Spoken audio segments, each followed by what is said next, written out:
Neighbor. Emily and Sophie rented a small two-bedroom apartment in an old residential complex on the outskirts of the city. The building was worn but cozy, creaking wooden floors, peeling walls, and narrow hallways with dim lighting gave the place a feeling as if time had stopped.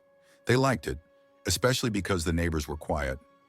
No one made noise through the walls, no doors slammed at night.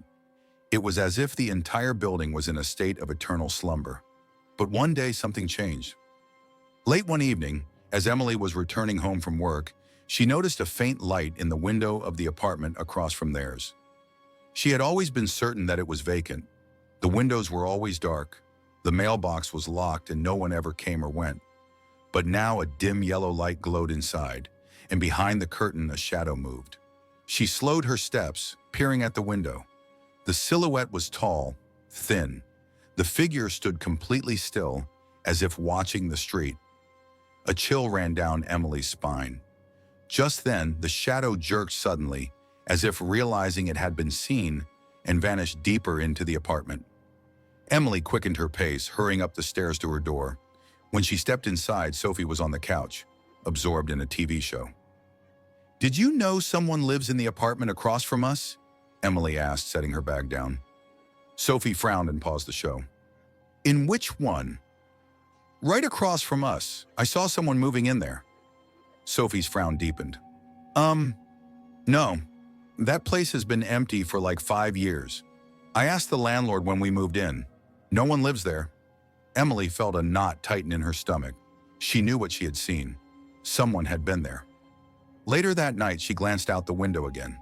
The light in the apartment across the way was gone, but the uneasy feeling remained. She couldn't shake the sensation that someone was watching her. The silence of the night was broken by a faint creaking sound, as if a door was slowly opening. Emily froze. The creaking stopped, replaced by another sound, a faint, dragging shuffle. It came from outside in the hallway. Her heartbeat quickened. Slowly, she approached the door and pressed her ear against it. Silence. Then a dull thud. Once, then again, like someone slowly knocking. Not on her door, on something else. The wall, maybe. She swallowed hard, reached for the lock, and carefully cracked the door open just a few inches. The hallway was empty. The dim overhead lights flickered, casting long, unnatural shadows. At the end of the hall, the door to the apartment across from theirs stood slightly ajar. Beyond it was pure darkness. And then she saw it. In the sliver between the door and the frame, something was watching her. An eye, motionless, unblinking, pitch black. Emily let out a strangled gasp and slammed the door shut, her whole body trembling. She locked it, stumbling backward, pressing both hands against her chest as her heart pounded violently. She ran to Sophie's room and shook her awake. "What? What's wrong?" Sophie mumbled sleepily. "There's someone there," Emily whispered. "In the apartment across from us. He was watching me." Sophie propped herself up on her elbow, eyes widening. "Are you sure?" "Yes. I saw him. He was standing there, staring through the door." Sophie took a deep breath and got out of bed. "All right, let's check." But when they opened their door and looked across the hall, the apartment opposite was shut. And not just shut, the keyhole was clogged with dust, and the door was coated in a thin layer of grime, as if it hadn't been opened in years. "Emily, are you sure?" Sophie began, but stopped when she saw Emily's face. Emily wasn't looking at the door. She was staring at the floor. Right in front of their door, dark, wet footprints trailed across the wooden floor. Barefoot prints, leading straight back to the apartment across the hall. Emily couldn't sleep. She lay in the darkness, listening to every sound in the apartment. The moment kept replaying in her mind. The black eye staring at her through the crack. The dark footprints on the floor. Her hands were still trembling, no matter how much she tried to convince herself it had all been a dream. But the footprints were real. They had remained on the hallway floor even after Sophie turned on the lights and examined them closely. They were fresh. Someone had walked barefoot across the dust-covered wood. Someone who shouldn't have been there. "We'll ask the neighbors in the morning," Sophie said firmly, shutting the door. "Maybe someone broke in. We need to be careful." Emily nodded, but she wasn't sure this was just a person. The next morning, they knocked on the door of old Mr. Johnson, who lived on the first floor and knew everything that happened in the building. "Sorry to bother you, but has anyone moved into the apartment across from ours?" Sophie asked cautiously. The old man frowned. "Which one?" "The one right across from us," Emily said. Johnson slowly shook his head. "Girls, that apartment has been empty for 8 years. The owner died, and she had no family. No one's been inside since." Emily swallowed hard. "Are you sure?" Her voice was hoarse. "Of course," he said, narrowing his eyes. "Why? Did you see someone in there?" Sophie glanced at her friend, but Emily remained silent. "We just heard some noises," she finally muttered. "In old buildings, things always creak," Johnson shrugged. "But if anything strange happens again, don't go in there." As soon as they stepped outside, Sophie turned to Emily. "Why didn't you tell him?" "Because he wouldn't believe us," Emily hissed. "Sophie, I saw him. That eye. And it wasn't human." Sophie exhaled. "Maybe you're just exhausted. Let's wait. If something happens again tonight, we call the police." That night, Emily woke up, not from a sound, from a feeling. Someone was watching her. She slowly opened her eyes and saw that the bedroom door was slightly open. Something stood in the hallway. It didn't move. It just watched. The dim light from the window outlined the faint shape of a tall, thin figure, completely motionless. Emily's heartbeat exploded in her chest. She wanted to wake Sophie, but she couldn't move. The figure took a step forward. The floorboards creaked beneath its weight. Then another step. It was getting closer. Sophie shifted in her sleep, and in that instant, the silhouette vanished into the darkness. Emily squeezed her eyes shut, forcing herself to breathe. When she opened them again, the door to the hallway was closed. But on the floor, right beside her bed, there were new footprints, and they weren't human.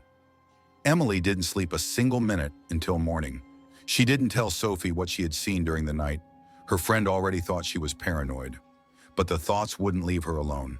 The footprints, they were elongated, wrongly shaped, as if the toes were too long, and the foot itself, unnaturally narrow. When Sophie woke up, Emily was already sitting in the kitchen, staring blankly into her cup of cold coffee. "Did you sleep at all?" Sophie yawned, stretching. Emily shook her head. I heard him," she whispered, her voice trembling. "He was in the hallway." Sophie frowned. "Are you sure you're not overthinking this? I saw the footprints. Go look for yourself." Sophie sighed and walked into the bedroom. A minute later, she returned, her face pale. "There's nothing there, Em." Emily shot up from her chair. Number that wasn't possible. The prints had been there. She had seen them. She rushed into the room and froze in the doorway. The floor was clean. No prints, no marks, just smooth, untouched wooden planks. "But her breath hitched. "They were here. I'm not crazy." Sophie exhaled heavily and wrapped an arm around her. "Listen, you just need some rest. You're imagining things. Even Mr. Johnson said no one lives there." Emily wanted to believe her. She had to believe her, but something inside her whispered otherwise. That evening, Sophie suggested they go for a walk, take their minds off things. They spent a few hours out, deliberately avoiding the subject of the past few nights. When they returned, the building was quiet. Sophie had just pulled out her keys when Emily stopped in her tracks.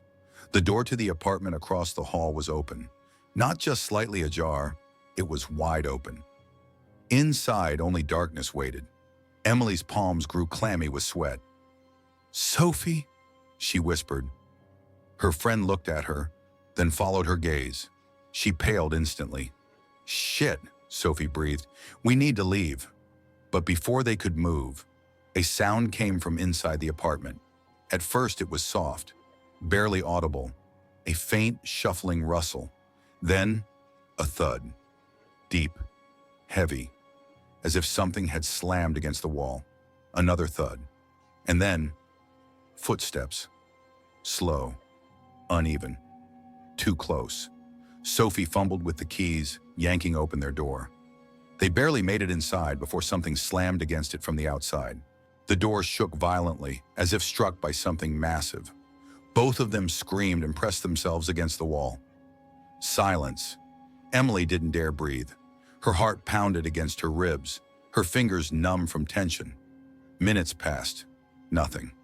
Sophie hesitated, then carefully approached the peephole. She pressed her eye to the tiny glass window and gasped, immediately stumbling backward, hands flying to her mouth. Emily rushed to her. "What? What is it?" Sophie let out a shaky breath, eyes wide with terror. "There's someone standing there." Emily froze. Slowly, with trembling fingers, she leaned in and looked through the peephole. Something stood outside their door, tall, unnaturally thin. But that wasn't the worst part. It wasn't moving. It was leaning forward so close to the door that its face nearly pressed against it, and its eye was staring directly into the peephole. Emily jerked away from the peephole, gasping for breath. Her heart pounded violently against her ribs. Sophie stood beside her, hands clasped over her mouth, her eyes wide with terror. "What do we do?" she whispered, barely breathing. Emily's mind raced frantically. Run? But where? Call the police? And tell them what? That something was standing outside their door that shouldn't exist? Another sound came from the hallway, a slow, dragging shuffle, as if something was slithering across the floor. Then, scratching, long, sharp nails or something worse, scraping against their door. Shit! Shit! Shit! Sophie curled up into a ball, sliding down the wall. Emily gripped her friend's hand tightly, unable to tear her gaze away from the door. They sat like that for what felt like an eternity, holding their breath until silence. And then, click. The lock turned from the inside. Emily screamed and lunged at the door, yanking the handle back, trying to force it shut. But something was pushing from the other side. "Help me!" she screamed. Sophie sprang up and grabbed the door, both of them pressing their full weight against it. The pressure on the other side continued, and then it stopped. Silence. They froze, afraid to even breathe. Snap! The door slowly swung shut, on its own. A chill ran down Emily's spine. She bolted for the lock, twisted it shut, snapped the chain into place, and stumbled backward, gasping for air. It tried to come in," she whispered. Sophie just nodded, hugging herself tightly. Neither of them dared to move. They listened. Nothing. "We need to leave," Sophie finally choked out. Emily looked at her. Sophie was deathly pale. "You want to just leave?" Emily whispered. "And leave it here?" Sophie grabbed her hand, hard. "If we stay, it will get in, Emily." Emily swallowed hard. They both knew. This wasn't going away. Sophie started frantically packing a bag, but Emily couldn't move. Her gaze drifted back to the peephole. It was blocked. Something on the other side was covering it. And then, a sound, software gentle, almost affectionate, tapping, from inside the apartment, behind them. Sophie screamed first. Emily spun around, her eyes darting to the far corner of the room. Something was standing there. Tall, too tall, dark and stretched, its form unnatural. It didn't move, but they knew. It was watching them. Emily's legs felt weak beneath her. The air in the room had thickened, pressing down on them, filled with something foreign. The shadows around them deepened, swallowing the dim glow of the lamp. The thing slowly tilted its head. It was studying them. And then it smiled, its lips stretched too wide, its jaw unhinged, revealing a row of too long teeth, crammed together as if they didn't quite fit inside its mouth. Sophie stumbled backward, her breath coming in sharp, broken gasps. She lunged for the door, but her hands were shaking, refusing to obey. The lock wouldn't turn. Emily felt cold terror rip through her spine. The thing stepped forward. Its movements were wrong, jerky, as if it wasn't used to its own body. Another step. The floorboards didn't make a sound. Its fingers, long, too long, stretched toward them, reaching through the air between them. The skin was thin, dry, stretched too tight, like old parchment. "It can't be here. It shouldn't be here, Emily whispered, her voice cracking. The thing twitched. Sophie screamed. In a final desperate attempt, she yanked the door with all her strength, and this time, the lock gave way. The door swung open. Light from the hallway flooded the room. They bolted outside. But before Emily could slam the door shut, it lunged.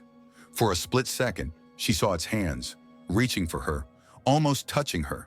The fingers slammed against the doorframe, metal scraping against wood with a horrible clatter. Bang! The door shut. Silence. They ran. That very night, they packed whatever they could carry, left their belongings behind, abandoned their deposit, and never looked back.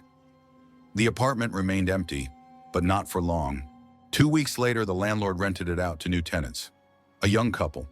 On move-in day, their laughter echoed down the stairwell as they carried in their belongings. That night, one of them woke up to tapping at the door. Software gentle, almost patient, as if someone was waiting. But this time, the door began to open on its own. The room 333. David Reynolds arrived at the Harrison Hotel late at night. Rain hammered against the glass ceiling of the lobby, dim lamps casting long shadows across the marble floor.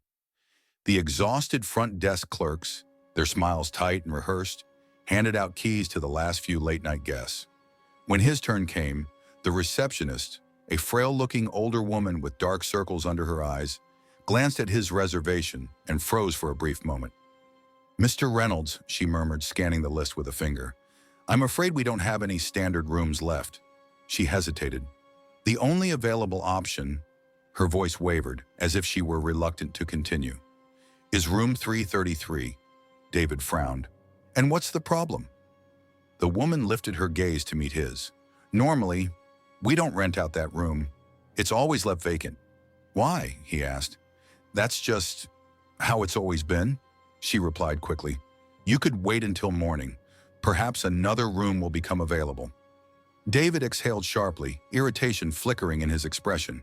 He was utterly drained from the long-haul flight, barely staying upright as it was.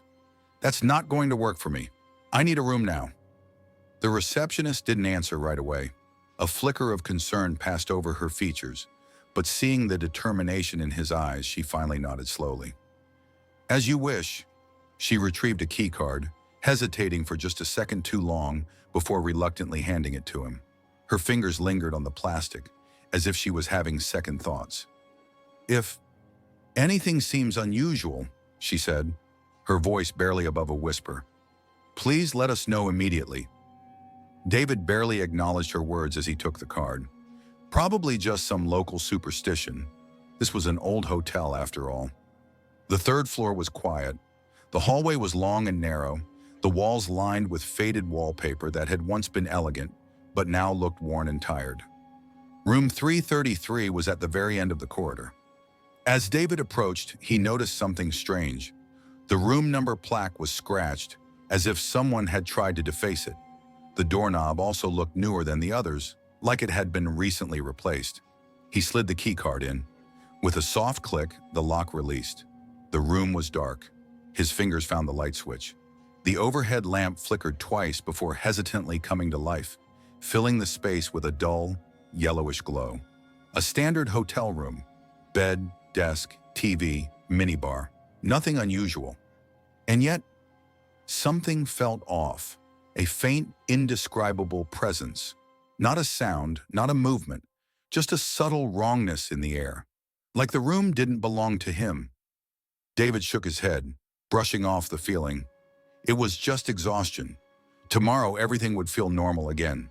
He locked the door, tossed his suitcase into the corner, and collapsed onto the bed. His body felt heavy, sleep pulling at him fast. And then, thud. A distant, muffled sound. David's eyes snapped open. Thud, somewhere in the room. Slowly he sat up, his heartbeat picking up speed.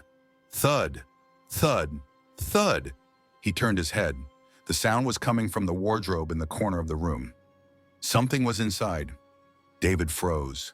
His breath hitched, every muscle in his body tensed. He stared at the wardrobe door, where the knocking continued. Steady, deliberate, as if someone was tapping their knuckles from inside. "It's just an old hotel. The wardrobe must have settled," he whispered to himself, but his voice didn't sound convincing. Thud, thud, thud, louder.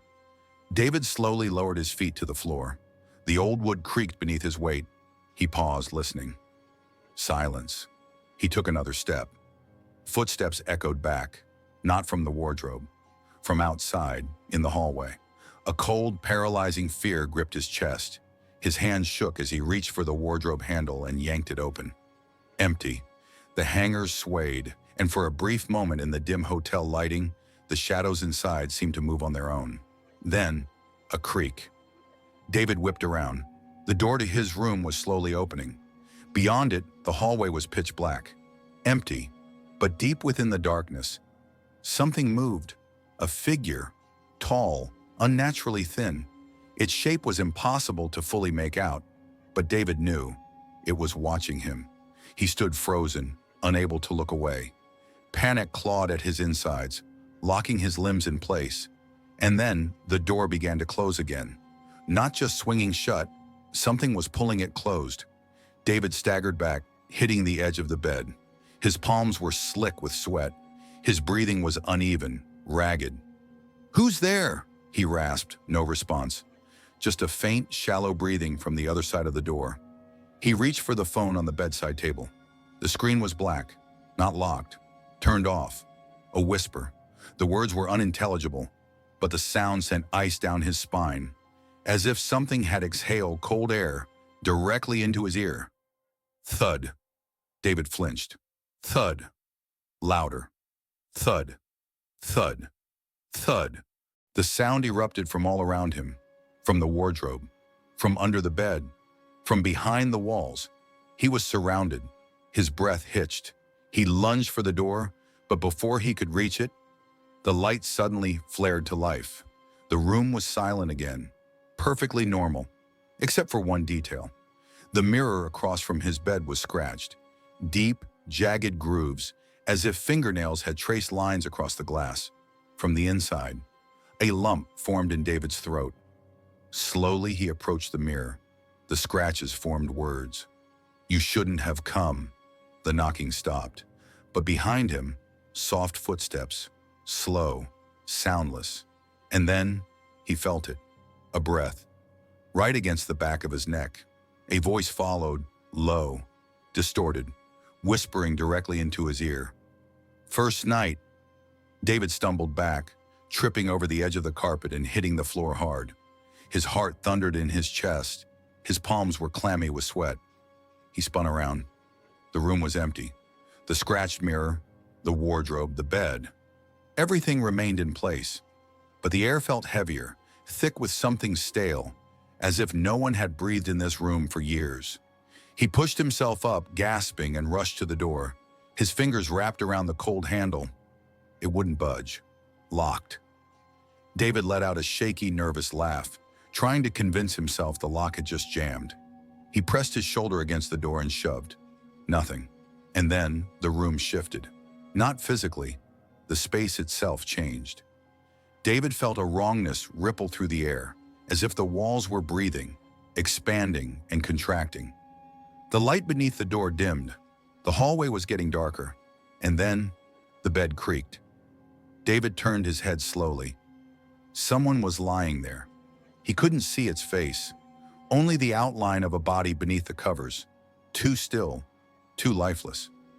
But he felt its gaze. David backed up, his spine hitting the door.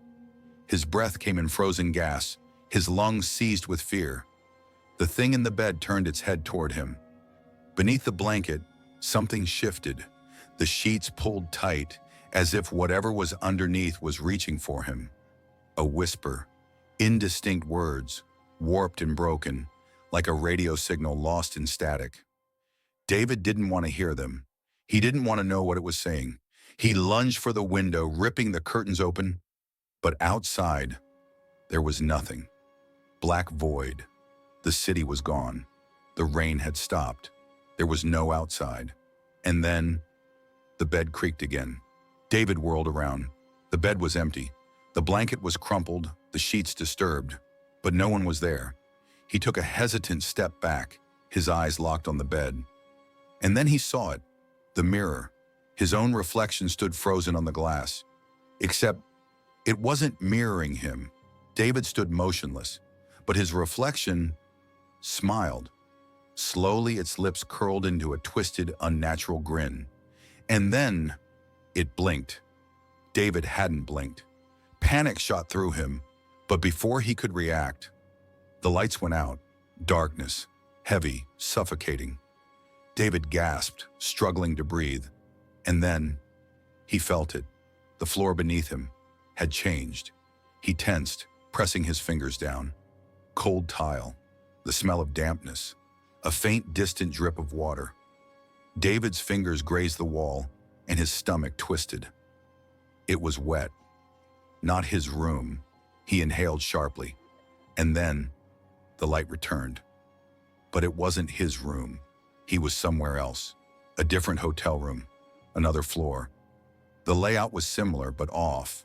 The walls peeled, the carpet coated in dust, the wardrobe tilted, as if it had been moved but never put back. David took a step forward, and his foot landed in something wet. Blood. A thin, fresh trail leading from the door to the bathroom. He could hear the drops. Drip, drip, drip. His breath shuddered. Slowly, he approached the bathroom and pushed the door open. The mirror above the sink was scratched, stained, but his reflection was visible, and it was staring at him. David's lips trembled. The figure in the mirror didn't move, just stood there, watching, waiting. And then it stepped forward. David spun around and ran. David stumbled into the hallway, barely catching himself before he tripped over his own feet. The lights overhead flickered weakly, as if struggling to stay on. The corridor looked wrong. Longer than before, the doors weren't where he remembered them. His room was supposed to be on the left, but when he turned, there was only a wall. David sucked in a shaky breath, stepping backward. The damp air burned his lungs. It smelled of mold, dust, and something rotten. Something was here with him. He took another step and almost screamed when something soft crunched beneath his foot. He looked down, his own key card, lying broken in half on the carpet. No, no, no, he whispered, picking up the shattered pieces with trembling fingers. Then, a sound, faint at first, almost indistinguishable, like bare feet dragging across the carpet. Slow, unhurried. Step, step, step. David couldn't move. Someone was coming toward him. The darkness at the end of the hallway seemed alive. And then, something stepped out of it. A figure, tall, thin, a silhouette barely visible in the dim light. It stopped, as if it had noticed him too. David held his breath. And then, it moved. Its footsteps made no sound. David stepped back, feeling his spine press against the wall. There was nowhere to go. The figure approached, its form becoming clearer. It shouldn't exist. It was too dark, too unnatural, as if light itself refused to touch it. "What are you?" David exhaled, his voice breaking. The figure stopped. Then, its head snapped to the side, and David heard it breathe, a low, wet, gurgling inhale, as if its lungs were filling with darkness. "You shouldn't have come." The voice was his own, distorted, hollow, wrong. The darkness around him began to close in. The lights flickered, growing weaker, until only one dim glow remained, right above David's head. The figure took one final step forward. David couldn't see its face, but he felt it. He felt its gaze burrowing into him. And then, in a final, desperate act, he did the only thing his body allowed. He threw himself into the nearest door. It gave way. David collapsed inside and slammed it shut behind him. The darkness outside vanished. Panting, he turned and froze. He was in room 333. But it was different. The wallpaper was cracked. Black mold crept up the corners. The furniture was covered in dust, untouched for decades. And on the bed, something was sitting there. Not a man, not a creature. It was his reflection. David couldn't move. The thing slowly lifted its head, and then it smiled. David couldn't move. His reflection sat on the bed, head tilted, smiling. Its lips slowly peeled apart, revealing nothing. Where teeth should have been, there was only an endless, gaping void. "You shouldn't have come," it whispered in his own voice. David staggered back, but his legs felt weak, unsteady. The thing didn't move, yet he could feel it pulling at him, as if his consciousness was draining into the darkness inside its mouth. "Who are you?" he choked out, his voice trembling. The reflection slowly stood up. Its movements were wrong, jerky like a puppet learning how to walk. "I was waiting for you," it whispered. And then the room shook. Cracks split across the walls, and from them, a thick, black liquid began to ooze. Behind the reflection, the mirror convulsed, as if something was trying to break through from the inside. David lunged for the door, yanking at the handle. Locked. "No, no, please, let me out!" He pounded his fists against the wood, but the door wouldn't budge. Laughter, a low scraping sound, filling the room from every direction. He turned back. The reflection was gone, but it was close. David couldn't see it, but he could feel it, breathing right behind him. A cold, sticky breath brushed against his neck. "This is your room now." The whisper brushed against his ear, his voice, but warped, wrong, not his own. Fingers touched his shoulder, and then everything went black. The next morning, the Harrison Hotel's receptionist, Mrs. Hill, stepped up to the front desk, reviewing the guest list. A young clerk was already there, looking uneasy. "Good morning, Mrs. Hill. Something strange with room 333 again?" She slowly looked up. "What exactly?" The clerk hesitated. "It's empty," he murmured. "Like no one ever stayed there. But we gave out a key, didn't we?" Mrs. Hill sighed. She opened the registration book. The entry for room 333 was blank. The guest's name was gone. She stared at it, then at the clerk. "Is there anyone inside?" he asked quietly. Mrs. Hill shook her head slowly. There's no one there." But even as she spoke the words, she didn't believe them. A long, heavy silence settled over the room. Then, something dropped onto the front desk. A key card, snapped in half. Mrs. Hill picked it up carefully, holding it between two fingers, as if afraid to touch it. Then deliberately, she took a red pen and crossed out the room number from the hotel's rental list, because no one stays here longer than 3 nights. And from room 333, no one ever comes back.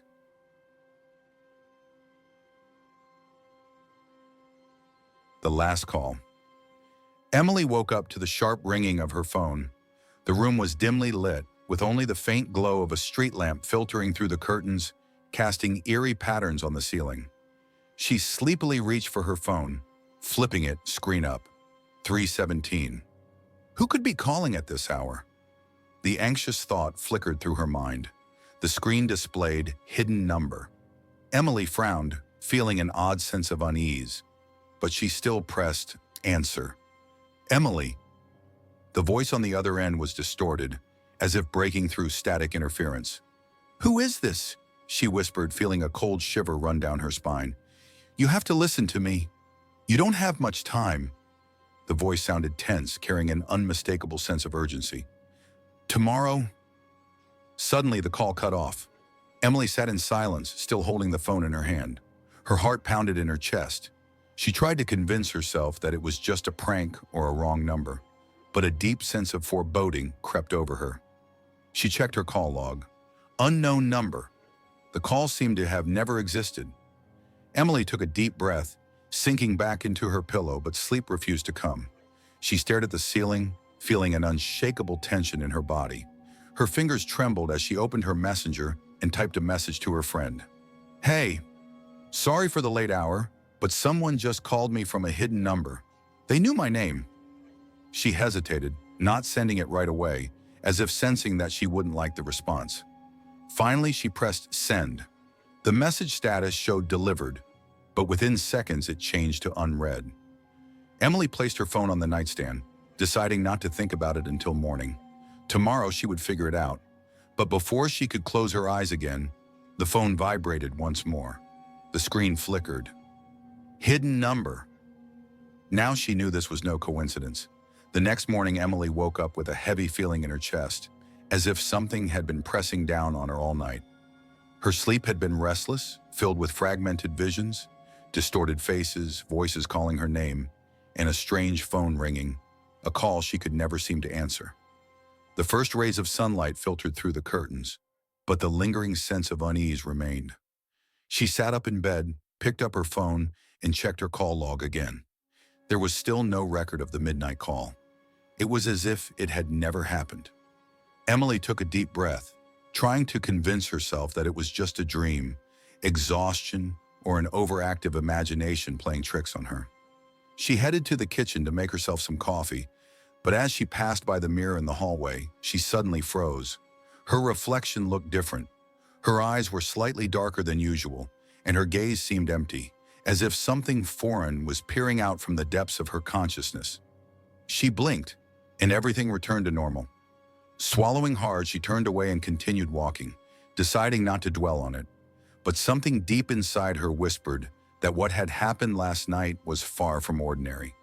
Throughout the day, she felt as though she was being watched. On the bus, in the cafe, even in her busy office where noise and movement filled every corner, she kept catching glimpses of eyes on her.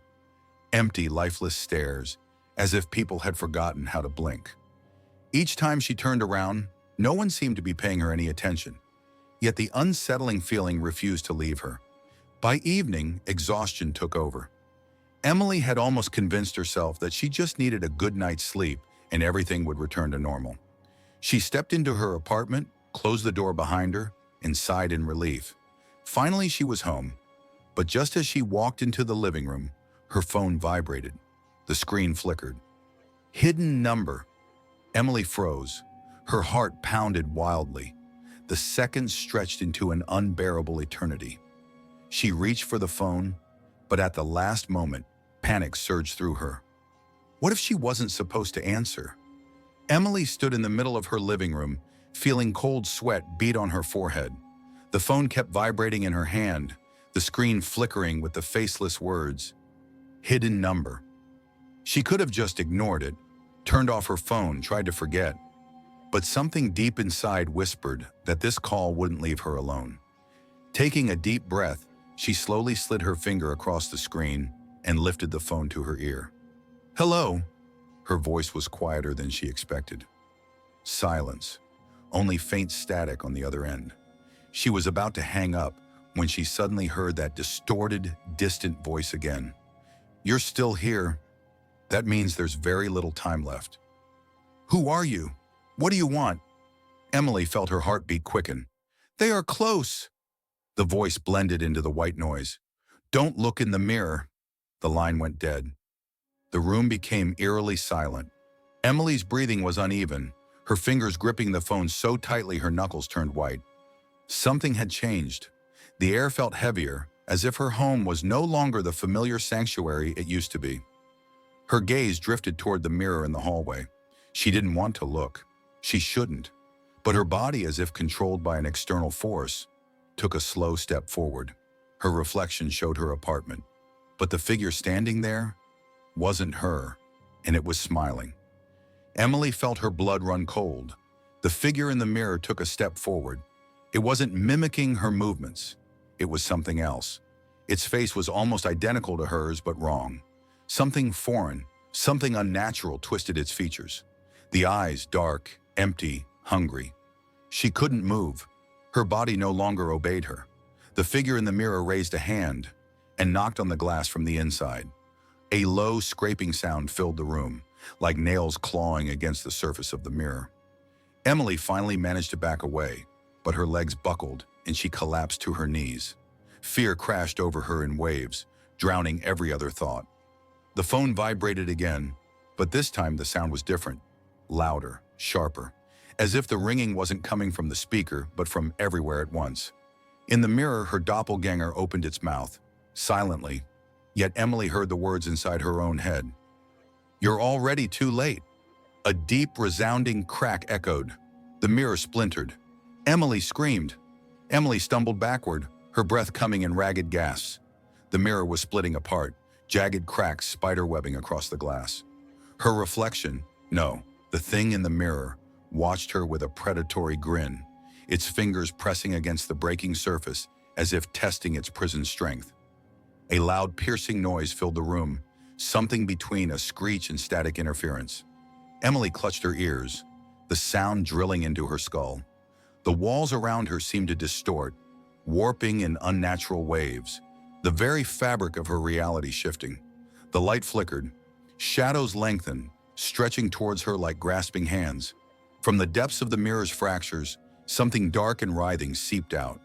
It moved unnaturally like liquid smoke, shifting and reshaping as it slithered across the floor towards her. Emily tried to run, but her legs refused to cooperate. The air thickened, becoming heavy and suffocating. Her own breath came in a short, panicked bursts. The phone vibrated in her palm again, the screen flashing erratically. It wasn't a number this time. It was a message. Don't let it out. Her mind screamed at her to move, to act. She forced herself to her feet, stumbling toward the mirror as the figure inside pressed harder against the glass. Their eyes met, and for the first time, Emily saw something beyond the darkness. A flicker of recognition, a twisted amusement, as if it knew exactly what she was thinking. The mirror shattered. A force, like a gust of freezing wind, knocked Emily backward. Shards of glass rained down around her, but they didn't fall normally. They hovered midair, caught in an unnatural suspension, before spiraling together, forming something new.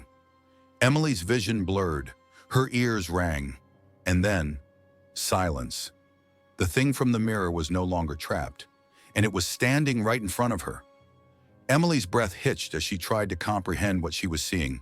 The creature, the doppelganger, stood motionless at first, its twisted smile never wavering. Then slowly, it took a step toward her. Its movements were fluid yet unnatural, as though gravity did not apply to it in the same way. She scrambled backward, her hands sliding across the floor, searching for something, anything to protect herself. But the room felt different now, warped, as if it wasn't entirely real anymore. The lights flickered more violently, casting the shadow of the creature in grotesque, elongated shapes against the walls. The air was thick with a scent that made her stomach churn. Metallic, almost like rusted iron. Blood. But there was no blood. Not yet. Emily's phone vibrated once more. She barely registered it, her gaze locked on the figure before her. The screen displayed another message, but this time, the letters appeared one by one, painfully slow. It's inside now. Her heartbeat slammed against her ribs. The creature cocked its head, as if listening to something only it could hear. Then it spoke, not with its mouth. The words echoed directly inside her head, crawling through her skull like whispered nightmares. "You let me out," Emily gasped. The voice was hers. She shook her head violently. "No," she whispered. "You're not real." The thing only chuckled, a horrible dry rasp that sent ice through her veins. Its features, though nearly identical to her own, began to shift, distorting subtly as if something beneath the skin was trying to emerge. The walls of her apartment seemed to ripple, distorting like reflections on water. The furniture flickered between solid and translucent, as if her very existence in this place was being rewritten. Then the lights went out completely. Darkness swallowed her, suffocating, absolute. She could still hear it breathing, just inches away. The sound was too close, too real. A hand, her own hand, but colder than ice, closed around her wrist. She screamed. Emily's scream dissolved into the void. The darkness around her felt alive, pulsating as if it had a breath of its own. The creature stood beside her, still gripping her wrist. Its skin was cold, clammy, as if it had just crawled out of something deep and dead. Suddenly, a phone rang in the silence. It didn't come from her hand. The sound was everywhere, too loud, too insistent. The screen of her mobile phone flickered to life, though the battery should have been long dead. A message appeared. "Answer. This is your last chance." Emily, gasping in terror, stared at the words. The creature beside her slowly lifted its head. its eyes, her eyes, glowing with endless, hollow darkness. "If you take the call, it all ends," a voice whispered inside her head. She didn't know whose voice it was. Hers. The creature leaned in closer, its lips twisting into a grotesque imitation of a smile. Emily did the only thing she could. She pressed accept. The world around her exploded with light. She opened her eyes. Pain shot through her body, heavy, paralyzing. The air was thick with the acrid scent of smoke and something chemical. She was lying on asphalt, red and blue lights flashing around her. Voices shouting. People in uniforms rushed about, but no one was looking at her. Emily tried to move, but her body wouldn't respond. She felt something warm and sticky beneath her and realized it was her own blood. "A car hit her," a voice said from somewhere behind. She's still holding her phone. Last call, hidden number. Hands carefully pried the phone from her fingers. The screen was shattered, but one final message still glowed faintly. "Now you're with us?" Emily wanted to scream, but no sound came, only emptiness. She couldn't move, couldn't cry for help. All she could do was watch as the world, her world, slipped away, leaving her in eternal darkness. And then there was nothing. Forgotten Child Diary. The Bailey family moved into their new home at the start of autumn. It was an old but cozy two-story house with wooden floors, creaking stairs, and large windows that let the autumn sunlight pour in, filling the rooms with a warm glow. They had been searching for a spacious place where their son, Oliver, could grow up and play. Oliver was 6 years old, a child with a vivid imagination. Almost immediately, he found a friend in the house, someone he eagerly told his parents about. "His name is Tommy," he announced excitedly over dinner, swinging his legs under the table. "He lives here, in this house." His parents exchanged glances and smiled. They assumed it was an imaginary friend, a harmless creation to help their son adjust. "And what does he look like?" his father asked. "I don't know." Oliver hesitated for a moment. "He doesn't always show me his face." His mother shot a wary glance at her husband but chose to say nothing. Oliver was a child, and children often had wild imaginations. The next day, while unpacking old belongings in the attic, Oliver's mother came across a dusty, worn-out diary. The cover was stained with something dark, and inside, the yellowed pages were filled with childish handwriting, listing dates and short entries. She brought the diary downstairs and showed it to her husband. "It must be someone's journal. Maybe from the previous owners?" he suggested. But as she began to read, her fingers tightened around the book. "Today, Mom forgot to feed me. She doesn't hear me when I call. Dad doesn't come either. But Tommy says they haven't forgotten. He says I shouldn't leave my room." A chill ran down her spine. She flipped a few pages forward. "Tommy says that soon I'll be able to come out if I'm good. He says this is my house and that other kids shouldn't be here. I don't want anyone to take my house away." Her breath quickened. The final entry was unfinished, but one sentence had been written in large, heavy strokes. "I don't want to be forgotten anymore." At that moment, Oliver's laughter echoed from the kitchen. "Mom, look!" he called out cheerfully. "Tommy taught me a new game." After finding the diary, Oliver's mother couldn't shake the uneasy feeling creeping over her. She tried not to show her concern, but every night, as she tucked Oliver into bed, she found herself listening intently to the silence in the house. Oliver was spending more and more time alone in his room, talking to someone, sitting in the corner, or drawing strange pictures. One day, his mother noticed a drawing left on the kitchen table. Two figures, one small, resembling Oliver, and the other taller, blurry, with empty eyes.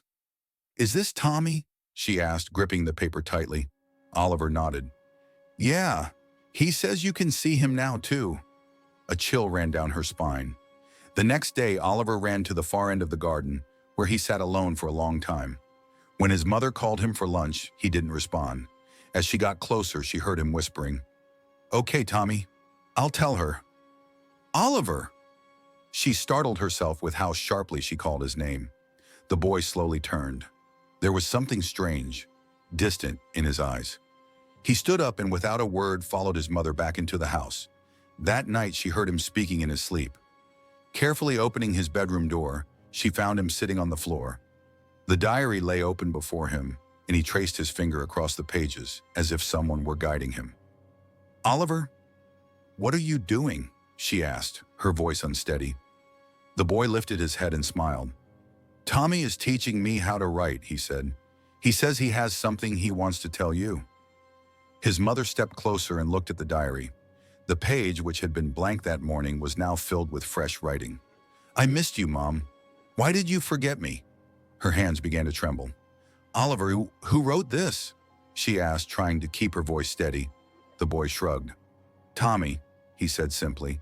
"He says he wants to come home." She quickly snapped the diary shut and forced a smile. "How about we go for a walk tomorrow?" she suggested.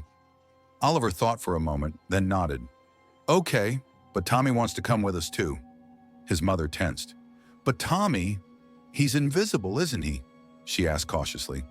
Oliver shook his head. You just can't see him." A week had passed. Oliver's mother could feel something in the house changing.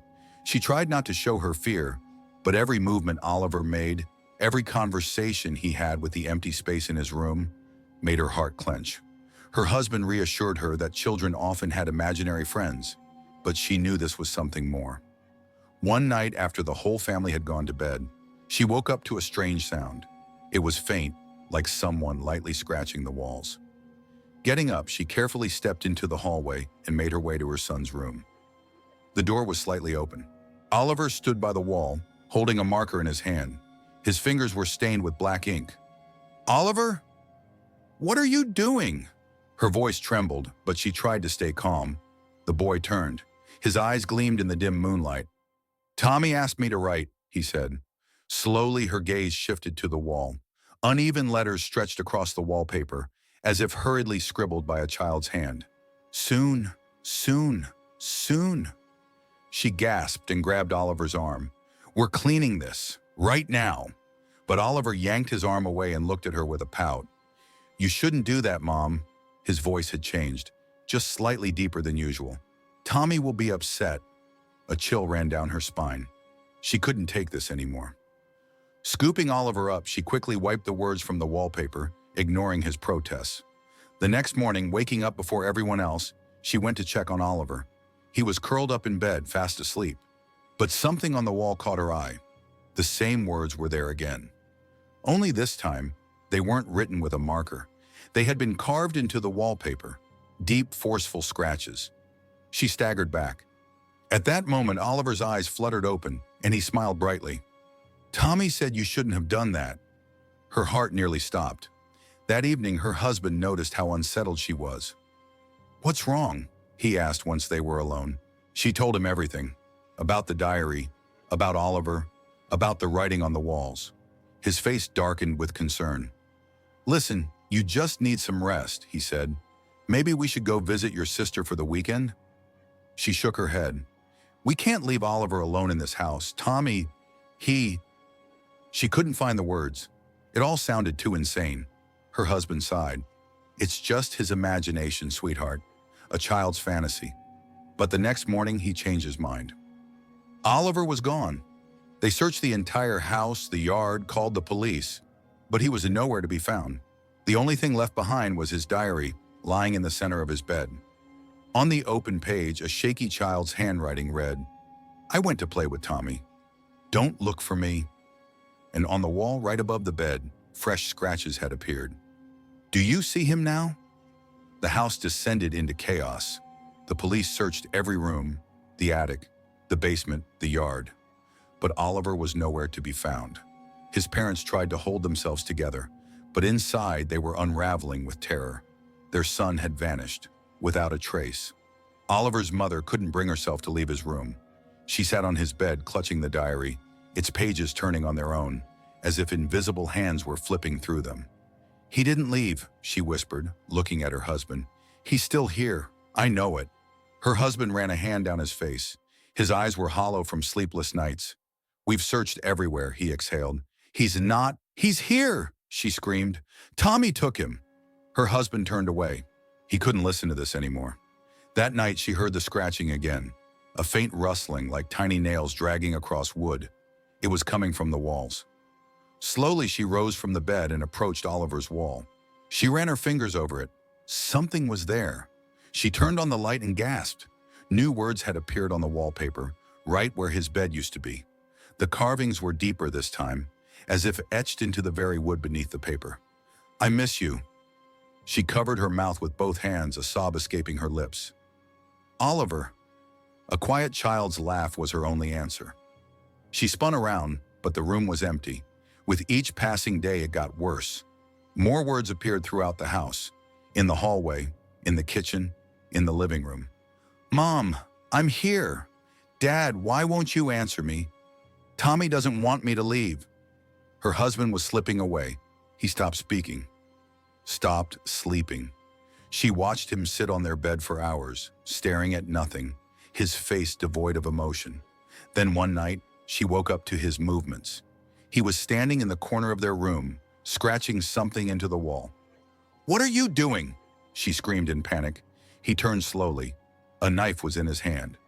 "I see him," he whispered. "Oliver is here. I have to open the door for him." She lunged at him, yanking the knife away, desperately trying to pull him out of this nightmare.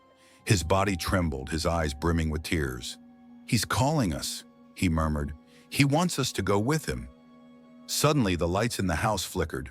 Then, a loud bang, as if something heavy had slammed a door, from Oliver's room.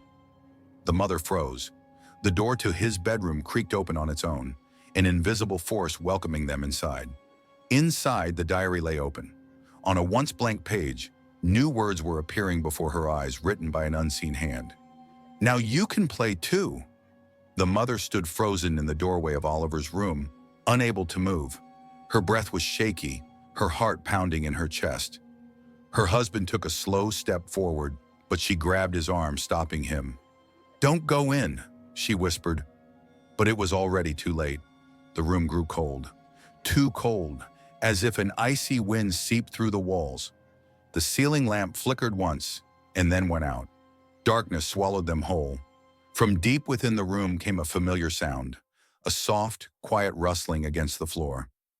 Then a voice, childlike, but distorted, like a whisper through radio static. "You came! Finally!" The mother's fingers dug into her husband's sleeve. He was breathing heavily, but he didn't move. They couldn't see who was speaking. They could only feel it. "Oliver," she rasped, "is that you?" Silence, and then laughter. Light, childlike, but wrong. A figure slowly took shape in the darkness, a small silhouette standing in the middle of the room. "Mommy!" The voice sounded like Oliver's, but something was off. "You finally found me." Tears streamed down her face. She took a step forward, but stopped. The light flickered, and for a split second, she saw his face. It wasn't Oliver. The boy's eyes were empty, black, two endless voids. His lips stretched into an unnatural smile. "Tommy," her husband exhaled, stepping back. The figure tilted its head. "Now we can be together," it whispered. "Forever." The light went out again. The air grew thick, damp, heavy with the scent of decay. Footsteps echoed in the darkness. They were moving toward them. The mother squeezed her eyes shut, pressing herself against her husband. He gripped her hand, trying to keep her close. But something cold slipped between them. "Mommy!" The voice was at her ear now. "Don't cry. We're just playing." Hands reached for her from the darkness. She screamed. The neighbors called the police 3 days later. They had heard strange noises, crying, and then nothing. The house was empty. The walls were covered in writing, small, childish sentences, scrawled across every surface as if scratched by tiny hands. "Now we're all together. We'll never be alone again. Thank you for finding me." But the most disturbing discovery was the diary. It lay open on the kitchen table, turned to the last page. The ink was still fresh. "If you're reading this, it means it's time for me to come." When children's laughter echoed through the empty house, no one stayed behind to hear it.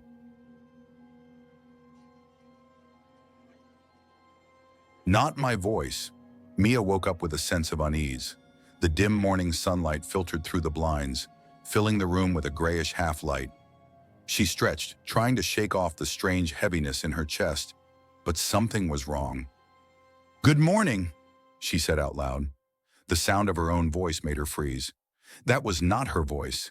It was hoarse, foreign, deep, as if it had been run through an old radio receiver. Louder than she was used to, it cut through the silence with a metallic edge. Mia swallowed, hoping it was just a dry throat, and tried again. "What the hell?" No, this wasn't her voice. A chill ran down her spine. She brought her hand to her throat, ran her fingers over her skin, but felt nothing. No pain, no swelling. Panic started to rise inside her. She grabbed her phone and opened the voice recorder, speaking a few words. Then she pressed play. "This is your voice now," the recording said. Her breath hitched. She hadn't said that. Or had she? The phone slipped from her hands. One thought flared in her mind. What is happening to me? Automatically, she got up from bed and walked to the bathroom. The mirror reflected her pale, frightened face. She opened her mouth, trying to say something, but suddenly she felt something inside her shift, contract. And then, "It's time to begin," said the voice. Her lips had not moved. She stumbled back, her heart hammering in her chest. One thought pulsed in her mind. This is a dream, just a weird dream. She clenched her fists, trying to convince herself that she just needed to wake up. But the pain in her wrist from her own nails was real. "Who are you?" she whispered. Silence. Then, a quiet, almost imperceptible chuckle. "You'll enjoy this," the voice whispered inside. "We're going to work well together." Mia clutched her head. This was impossible. Voices in the head didn't sound like this. Voices in the head didn't feel pleased. She rushed to her bed, grabbed her phone, and dialed her best friend Laura. The ringing tone echoed in her ears, her heartbeat growing faster. When the call connected, Mia exhaled sharply. "Laura, something's wrong with me." But she hadn't said that. The words came from her lips, but the voice was foreign, deep, emotionless, filled with unsettling satisfaction. Laura fell silent. Then, the call cut off. She had hung up. Mia stared at her phone, disbelief washing over her. Her best friend had just heard something. Something that made her hang up without a word. Then the voice spoke again, this time closer, louder, deeper. "I knew you wouldn't resist." Mia squeezed her eyes shut, covering her ears with her hands. But it didn't help. The voice wasn't coming from outside. It was inside her. Mia sat like that for several minutes, clutching her head in her hands, trying to drown out the sounds inside her. She didn't know what to do, where to run, or whom to tell. No one would believe her. How could something like this even be explained in words? "We're not going to waste time, are we?" The voice spoke again. She took a deep breath. Maybe if she ignored it, it would go away. "Maybe. Go to the kitchen," the voice commanded. "You know what to do." Mia slowly stood up, her legs feeling like jelly. She didn't want to obey, but her body moved on its own. Within moments, she was standing before the table, where her meat-cutting knife lay. "Pick it up." The voice was soft, yet commanding. Her fingers trembled, but she grabbed the knife. "What do you want from me?" she whispered. "Prove that you're ready. Start with yourself." Mia looked at her hand. The voice was clearly suggesting something terrible. "Cut. Slice the skin on your wrist. Deep." She clenched her jaw.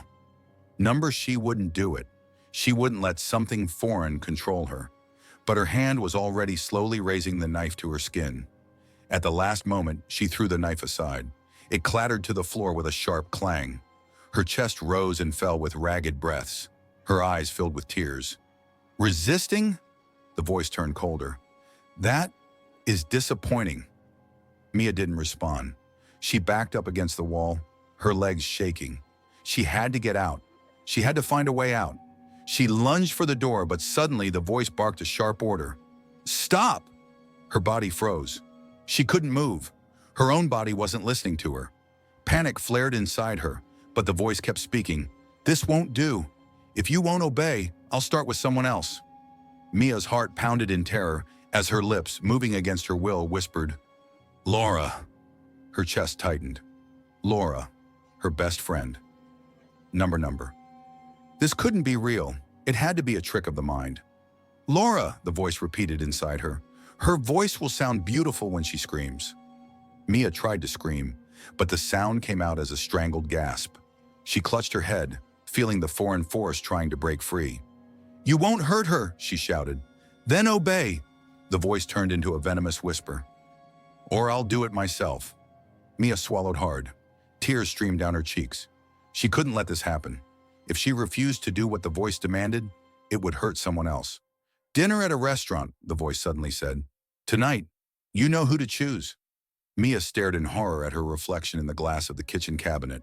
It stared back with the same panic. But it wasn't her. Mia tried to pretend. During the day, she forced herself to work, smile at her colleagues, answer questions as if nothing was happening. But the voice never left her. It was with her every second, in every breath, in every movement. You know who to choose, it repeated.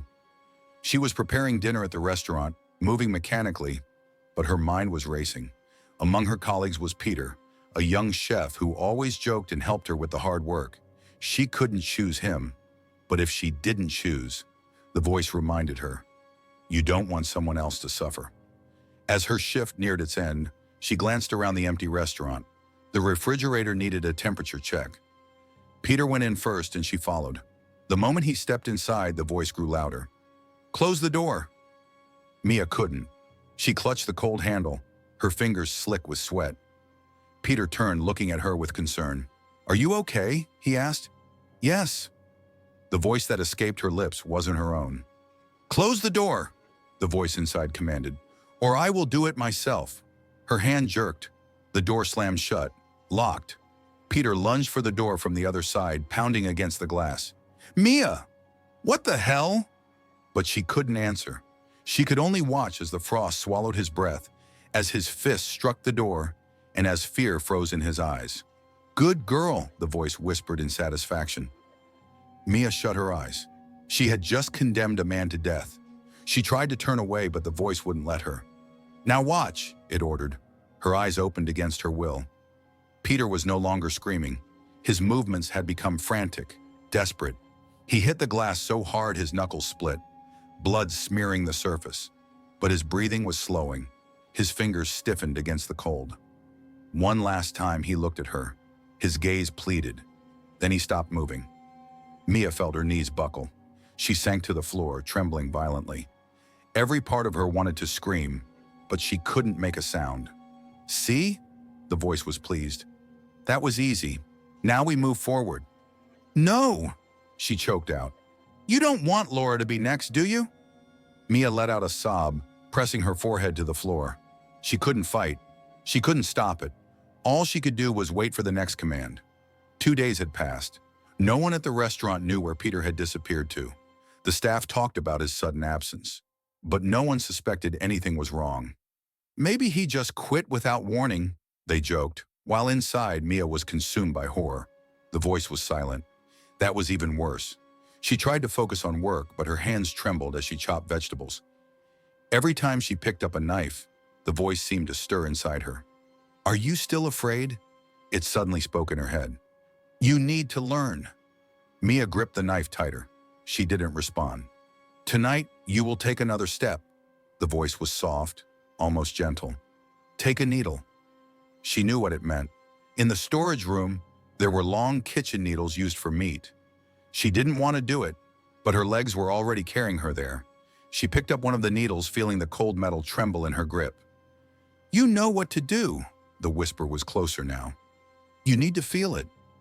Mia took a shaky breath, squeezing her eyes shut. She lifted the needle and slowly pressed it against the back of her hand. Pierce it. Tears welled in her eyes, but she couldn't resist.